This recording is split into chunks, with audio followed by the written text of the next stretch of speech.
இந்த விசை வெளியிட்டுள்ளதுக்கு வர முடியாத கதாநாயகிகளை தயவு செஞ்சு புக் பண்ணாதீங்க. இவங்க வந்து ஒரு அதர் லாங்குவேஜ் ஹீரோயினி கூட கிடையாது. இங்க உள்ள ஒரு தமிழ் ஹீரோயினி தான்.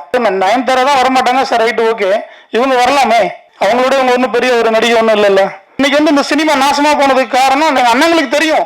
ஆனால் அவங்க வந்து சில விஷயங்களை பேச முடியாம அப்படியே கடந்து போறாங்க. காரணம் நம்ம படத்துக்கு நடிச்ச பொண்ணையே நம்ம ஒரு மேடையிலே அது ஏன் திட்டிகிட்டு இருப்பானே, கேள்விப்பட்ட தப்பா நினைக்க மாட்டாங்க. அங்கே கேட்கணும். இவங்க கிட்ட கேட்டால் இவங்க என்ன பண்ணுவாங்க சொல்லுங்க, ஏங்க வரல அப்படின்னு உங்களை கேட்டால் நீங்க என்ன பண்ணுவீங்க? இது அதுக்குண்டான இடம் இல்லை ராஜா. நான் ஹீரோயினி வரல ஒரு வருத்தம் தான். இது நிறைய ஃபங்க்ஷன்ல நடந்துட்டு தான் இருக்கு. ஏன்னா ஒவ்வொரு ஸ்டேஜ்லயும் நானே அதை பத்தியே பேசிட்டு இருக்கும்போது என் மேல தனியா ஒரு விஷயத்தை வச்சிருவாங்க. கதாநாயகி வரலன்னா ராஜா பேசிடுறான் அப்படின்னு சொல்லிடுவாங்க. ஸோ அதனால இன்னொரு ஒரு பணிவான வேண்டுகோள், திரைத்துறையில் படம் எடுக்க வருபவர்கள் இந்த விசை வெளியிட்டுள்ளதுக்கு வர முடியாத கதாநாயகிகளை தயவு செஞ்சு புக் பண்ணாதீங்க. இவங்க வந்து ஒரு அதர் லாங்குவேஜ் ஹீரோயினி கூட கிடையாது. இங்க உள்ள ஒரு தமிழ் ஹீரோயினி தான். 10 நாளைக்கு முன்னாடியே சொல்லியிருக்கிறாங்க, ஒரு இசை வெளியிட்டலன்னு தெரியும். எவ்வளவு நயன்தாரா தான் வரமாட்டாங்க சார், ரைட்டு ஓகே, இவங்க வரலாமே.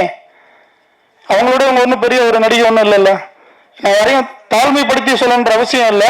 ஒரு படம் எடுக்கிறோங்கிறது சாதாரண விஷயம் இல்லைங்க. அதை அழகுபடுத்தி பார்க்கணுங்கிறது கதாநாயகன் கதாநாயகியோட வேலை. அதுதான் வந்து ஒரு இயக்குனரும் தயாரிப்பாளருமா இருக்கக்கூடிய ஒரு பெண்மணிக்கு அவங்க கொடுக்குற ஒரு சிறப்பு வாய்ந்த ஒரு பொக்கிஷம். அதை கூட கொடுக்க வந்து ஒரு வலுவில்லாத ஒரு ஹீரோனையை நம்ம பண்ணி என்ன பண்ண முடியும் சொல்லுங்க? எவ்வளவு வந்து மெனக்கிட்டு இருப்பாங்க, எவ்வளவு பொருட்செலவு பண்ணியிருப்பாங்க. திரைத்துறை வந்து இன்னைக்கு வந்து ஒரு கேவலமான ஒரு பாதாளத்தில் இருக்குங்கிறது எல்லாருக்குமே தெரியும், சரிங்களா? ஏன்னா இவங்க வந்து உதயகுமார் தனஞ்சயன் சார் என்ன வச்சுக்கிட்டு என்ன வச்சுட்டு நான் பேச முடியாது. இருந்தாலும் என் மனசுல இருக்கிற ஆதங்கத்தை நான் கொட்டி தான் தீரணும். எந்த ஒரு விநியோக முறையும் இன்னைக்கு வந்து செயல்படுத்த முடியாத ஒரு சூழல் தான் இங்க இருக்கு.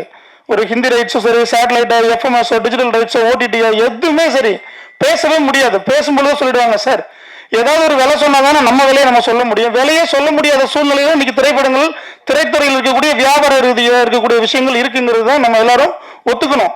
அதை மறுத்து பேச முடியாது. அதையும் கடந்து நிறைய இசை வெளியீட்டு விழா நடந்துட்டு தான் இருக்கு. நம்மளும் பார்த்துட்டு தான் இருக்கிறோம். திரைத்துறையிலேருந்து நிறைய படங்கள் வந்து வெளியீட்டுக்கு வருது, வெளியிடுறாங்க, போறதும் தெரியல வருதும் தெரியல.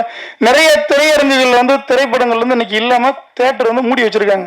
ஆனா ஒரு 2 விஷயம் மட்டும் சொல்லிக்கிறேன்னா, சினிமா இன்னைக்கு நாசமா போனதுக்கு ஒரே ஒரு காரணம் இந்த சங்கங்கள் தானே. அது உங்களுக்கு நல்லாவே தெரியும். சங்கங்களுக்குள்ள இருக்கக்கூடிய காழ்ப்புணர்ச்சிகள் நீயா நானா, நானா நீயா, 2 ஜாம்பவனங்களுக்கு தான் சொல்றேன் நான். நானா நீயா, நீயா நானாங்கிற இந்த ஒரு எதிர்மறை சக்தி தான் இன்னைக்கு வந்து இந்த சினிமா நாசமா போனதுக்கு காரணம். நிறைய படங்கள் விநியோகம் பண்ண முடியல, திரைத்துறையில் வெளியிட முடியல, ஷூட்டிங் போயிட்டு பாதியில நிக்குது, டிஜிட்டல் ரைட்ஸ் கிடையாது, ஓடிடி ரைட்ஸ் கிடையாது, எந்த ஒரு விநியோகம் பண்ண முடியல. பல 100 திரைப்படங்கள் முடங்கி கிடைக்குது தமிழ் திரையுலகில். இது எல்லாருக்குமே தெரிஞ்ச விஷயம், என் அண்ணங்களுக்கு தெரியும். ஆனா அவங்க வந்து சில விஷயங்களை பேச முடியாம அப்படியே கடந்து போறாங்க. காரணம் என்னன்னா, இங்க நிறைய விஷயங்கள் அதை பின்னாடி இருக்கு. அதை வந்து உங்களுக்கும் தெரியும், ஊடகத்துறை நண்பர்களும் தெரியும். ஏன்னா இன்னைக்கு நேரத்து இல்லை, ரொம்ப நாளாக வந்து ஆர்வி அண்ணனையும் தனஞ்சயன் சாரையும் பார்த்துட்டு இருக்கீங்க.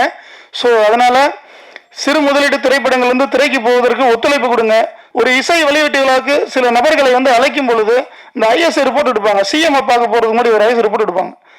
இவங்க யார், இந்த ப்ரொடியூசர், அவங்க என்ன படம் பண்ணியிருக்காங்க, அவங்க பேக்ரவுண்டு என்ன, யார், இதெல்லாம் கேட்பாங்க. அதுக்காக சங்கத்துக்கு வரீங்க? அதுக்காக ஜெயிச்சு சங்கத்துக்கு வரீங்க? எந்த படத்தினுடைய தயாரிப்பாளர் வந்தாலும் அவர் நம்ம சங்கத்தில் உறுப்பினராக இருந்தாலும் இல்லைன்னாலும் அவர்களுக்கு ஒரு முன்னுரிமை கொடுத்து அவர்களை வழிநடத்துவதற்குரிய ஒரு உந்து சக்தியாகத்தான் சங்கங்கள் இருக்க வேண்டும். அதில் இருக்கக்கூடிய நிர்வாகிகள் இருக்க வேண்டும். வரணும், வாய்ப்பு இருக்குன்னு வரணும். ஒரு சின்ன விஷயத்துக்காக ஒரு 5 கோடியில் படம் எடுத்திருக்கிறாங்க, ஒரு பெரிய பட்ஜெட், சிறு முதலீடு கூட கிடையாது, இது ஒரு பெரிய பட்ஜெட். வருமா வராதா எதுவுமே தெரியாது, ஆனா எல்லாரும் வரணும். ஏன்னா நிறைய பேர் இருக்காங்க, லிஸ்ட்டை சொன்னோன்னு வச்சுக்கோங்களேன், நாளைக்கு காலையில் உங்களுக்கு தான் ஹைலைட் நியூஸாக இருக்கும். ஸோ அதனால நீங்கள் சொல்லுங்க. தனஞ்சயன் சார் இருக்காரு, லெஜண்ட் அண்ணா ஆர்வி உதயகுமார் அண்ணா. அப்போ இருந்து இப்போ வரைக்கும் வந்து பல 100 தயாரிப்பாளர்களுக்கு வந்து வழிவகுக்கக்கூடிய ஒரு மாமன்னனா இருக்கிறாரு. அவர்களை கடந்து நிறையவே இருக்கு.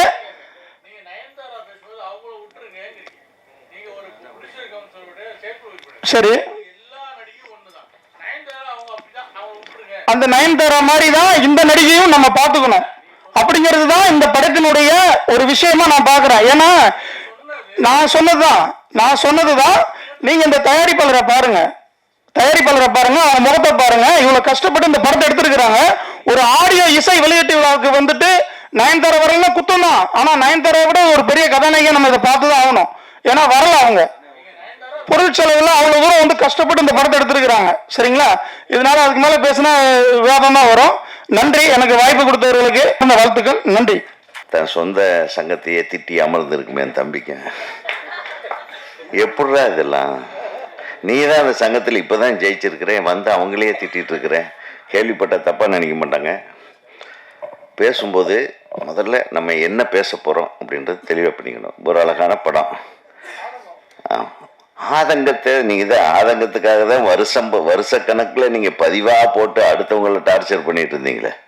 அது பத்தாது, ஏதோ எலெக்ஷன் முடிஞ்சது. இப்போ ஏன் வரலன்னு நீ நிர்வாகத்தில் இருக்கும்போது உன்னுடைய நிர்வாகிகள்கிட்ட உட்காந்து நீ அங்கே கேட்கணும். இவங்ககிட்ட கேட்டால் இவங்க என்ன பண்ணுவாங்க? சொல்லுங்கள், ஏங்க வரல அப்படின்னு உங்களுக்கு கேட்டால் நீங்கள் என்ன பண்ணுவீங்க?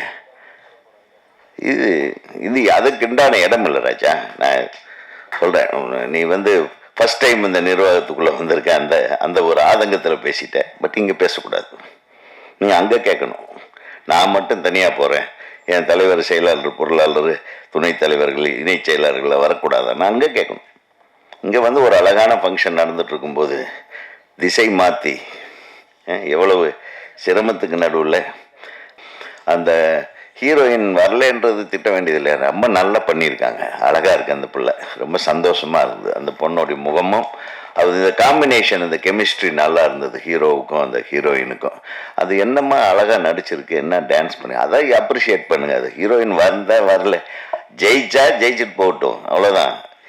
ஜெயிச்சா நம்ம படத்துக்கு ப்ளஸ், அவ்வளோதான். அதனால் நம்ம படத்துக்கு நடித்த பொண்ணையே நம்ம ஒரு மேடையிலே அது ஏன் திட்டிகிட்டு இருப்பானே, அது வரும். இந்த படம் ஓடிச்சுன்னா வரும், இப்போ உங்கள் வீடு தேடி வரும். அதான உண்மை. ஆக முதல்ல வாழ்த்தி பழகுங்க.